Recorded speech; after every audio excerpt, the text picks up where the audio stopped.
Datuk Seri Anwar Ibrahim menegaskan pelbagai penyusunan semula ekonomi global oleh Barat memberi petunjuk bahawa masa depan juga mesti ditulis dengan dakwat Asia.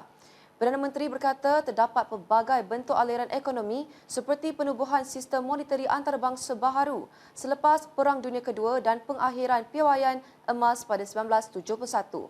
Terbaru, kata beliau, adalah langkah pentadbiran Amerika Syarikat AS melaksana tarif timbal balik yang disifatkan sebagai persenjataan perdagangan.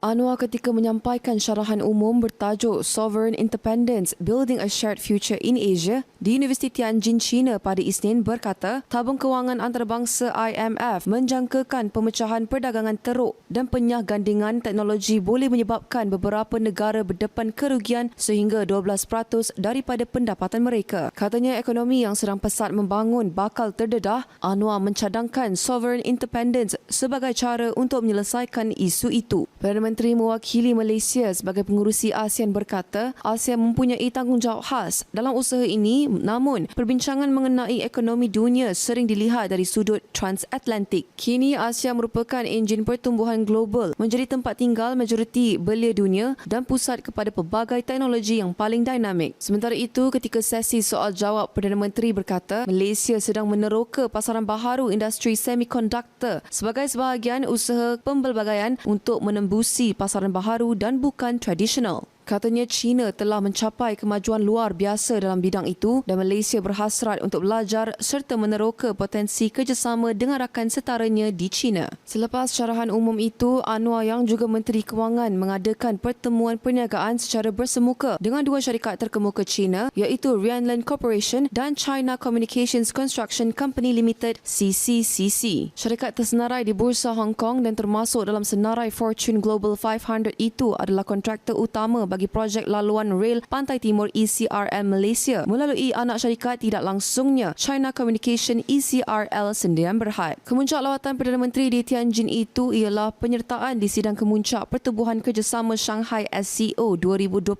atas jemputan Presiden China Xi Jinping selaku pengerusi semasa untuk menyampaikan ucapan pada SCP Plus Summit. Sidang kemuncak yang diadakan di Pusat Konvensyen Meijian Tianjin akan dihadiri lebih daripada 20 pemimpin dunia termasuk Presiden Rusia Vladimir Putin, Perdana Menteri India Narendra Modi, Presiden Iran Masoud Pezeshkian, Perdana Menteri Pakistan Shehbaz Sharif dan Presiden Turki Recep Tayyip Erdogan. Terdahulu, Perdana Menteri dan isteri Datuk Seri Dr. Wan Azizah Wan Ismail tiba di lapangan terbang antarabangsa Tianjin Binai petang Ahad bagi lawatan kerja 4 hari ke China. Anwar bersama Wan Azizah disambut Presiden China dan isteri Peng Liyuan semasa menghadiri majlis makan malam gala sidang kemuncak SCO 2025 di Pusat Konvensyen Tianjin Meijiang TMCC pada hari sama.